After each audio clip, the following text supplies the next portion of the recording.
बस्तर में जब भी मुठभेड़ होती है, माओवादी मारे जाते हैं, उसके बाद में उसका खुलासा होता है और ये बताया जाता है कि किस तरह से मुठभेड़ हुई और कितने लाख की इनामी नक्सली मारी गई है। तमाम चीज़ें, ये चीज़ें आपको खबरों में मिल जाती हैं, लेकिन और भी दूसरे पहलू हैं, उस पर भी बात करते हैं। नमस्कार, मैं विकास तिवारी हूँ और आप बस्तर टॉकीज़ देख रहे हैं। दरअसल कल बस्तर और सुकमा ज़िले के सीमा क्षेत्र में चांदा मेटा के इलाके में एक मुठभेड़ हुई है, जिसमें एक महिला माओवादी मारी गई और जो महिला माओवादी मारी गई है उसकी शिनाख्त मंगली के तौर पर किया गया है। वहाँ से ये सब सामान बरामद किया गया है। दरअसल मैं आपको ये सब सामान दिखाना चाह रहा हूँ और ये दिखाना चाह रहा हूँ कि नक्सलियों के कैंप में जिस तरह से अटैक किया गया, तो नक्सली अपने कैंप में क्या क्या सामान रखते हैं, किस तरह से रखते हैं, इन चीज़ों को मैं आपको थोड़ा सा बारीकी से दिखाना चाह रहा था। ये सबसे पहले आप देख लें कि माओवादी का शव है, महिला माओवादी का, जिसे पैक करके रखा गया है। और कैंप से बरामद क्या क्या हुआ? कैंप से बरामद हुआ है पतंजलि का ये बिस्किट। अब आप सोचिए कि माओवादियों के पास में पतंजलि की बिस्किट और पतंजलि का दंतकांति जो टूथपेस्ट है, उसके बाद में लाइफबॉय और सर्फ एक्सेल जैसे ब्रांड के साबुन हैं इसमें। साथ ही साथ दवाइयाँ भी हैं। आप देखें कि किस तरह से ये दवाइयाँ हैं, अगर उन्हें किसी तरह की बीमारी होती है तो इस तरह से दवाई का भी इंतज़ाम करते हैं और तमाम चीज़ें अपने इस कैंप में वो रखते हैं। लाइटर हो या नेल कटर हो या ग्लूकोज की बोतल हो, खाने पीने के अन्य सामान, नए चप्पल भी हैं। साथ ही साथ में उनके जो कुछ यहाँ पे सामान मिले हैं, दस्तावेज भी मिले हैं। तो हालांकि बस्तर एसपी ने बताया कि जिस तरह से सामान बरामद हुए, लगता है कि 10 से 12 की संख्या रही होगी और अलग अलग वहाँ पे कैंप भी मिले हैं। 47 एक बड़ा हथियार मिला है। अमूमन माना जाता है कि बस्तर में जब मुठभेड़ होती है तो हथियार के आधार पर ही माओवादियों की शिनाख्त, उसके कैडर का, उसके पद का की शिनाख्त की जाती है। 47 बड़े हथियारों में गिना जाता है। अगर 47 मिला है तो निश्चित ही तौर पर उस कैंप में कोई बड़े स्तर का लीडर रहा होगा।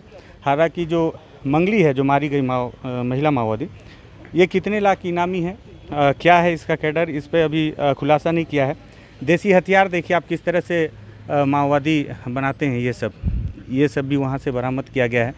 कट्टा है और अलग अलग तरीके के हथियार हैं, चाकू हैं। कुछ कारतूस भी बरामद किए गए हैं। कुछ और मैं आपको दस्तावेज़ दिखाता हूँ। दरअसल वहाँ पे जिस तरह से दस्तावेज मिले हैं, दस्तावेज से कई खुलासे होते हैं। आप देखिए कि किस तरह से ये, हाँ ठीक है, एक मेरे को वो देखना था इसमें, मैं ही रखवाया हूँ, वही दिखाने के लिए रखवाया हूँ। साहब है थोड़ा सा आदित्य पांडे जी, उनको लग रहा है कि इसको छूने से कहीं ये ख़राब ना हो जाए, लेकिन मैं ये दिखाना चाह रहा था कि किस तरह से वे अपने अलग अलग डॉक्यूमेंट्स और अलग अलग दस्तावेज वहाँ पे कैंप में रखते हैं। इसमें बहुत सारे किताबें भी हैं जिसमें माओवादियों के द्वारा जो उनको पढ़ाई जाती हैं। पश्चिम बस्तर डिवीज़न PLGA कामरेड, इसको लेके अगस्त 2019 में इस किताब को बनाया गया था, बताया जा रहा है, उसमें लिखा गया है। और इसमें पूरे देश की जानकारी और वहाँ के माओवादी संगठन की जानकारी, और उसमें छत्तीसगढ़ जिला का कब गठन हुआ है और ऐसी तमाम जानकारियाँ बस्तर के अलग अलग भौगोलिक स्थितियों को लेकर हैं। और ख़ास बात यह है कि इन किताबों को गोंडी में, जो उनकी स्थानीय बोली है, जिसमें अधिकतर ये दक्षिण बस्तर के माओवादी आपस में बातचीत करते हैं, इस तरह की किताबों को छपवाया गया है। इसमें एक पन्ना है जो अभी मिल नहीं रहा, मैं आपको भी दिखाऊंगा, कि जिसमें सिलगेर जो बीते दिनों लगातार चर्चा में रहा, सिलगेर का जो आंदोलन, उसमें जिस तरह से ग्रामीणों ने नारेबाजी की थी, तो उस नारों को जिस तरह से लिखा गया था, वो पन्ने भी इस माओवादियों के कैंप में बरामद किए गए हैं। हालांकि जिस तरह से सिलगेर मामले पर जिस तरह से नारेबाजी की गई थी और वहाँ के नारों के पन्ने यदि माओवादी संगठन में मिलते हैं, तो जिस तरह से पुलिस लगातार ये आरोप लगा रही थी कि सिलगेर में इतने बड़े आंदोलन के पीछे कहीं ना कहीं माओवादियों का हाथ है, तो यह संदेह को और भी ज़्यादा पुख्ता करता है कि अगर सिलगेर में जो ग्रामीण नारा लगा रहे थे और वो नारे की कॉपी अगर माओवादियों के कैंप से मिलती है, तो कहीं ना कहीं एक जुड़ाव दोनों की तरफ में नज़र आता है, जो इस बात को पुष्टि करता है और भी ज़्यादा। तो इस तरह से आप सबसे ख़ास बात इसमें यही थी कि देखिए किस तरह से ब्रांडेड सामानों का उपयोग करते हैं माओवादी अपने संगठन में रहने के दौरान। पार्ले जी के बिस्किट्स और महंगी दवाइयाँ हैं, महंगे साबुन हैं, सोलर के प्लेट हैं और अलग अलग सामान हैं जो बरामद किए गए हैं। शॉल है, तमाम व्यवस्थाएं होती हैं।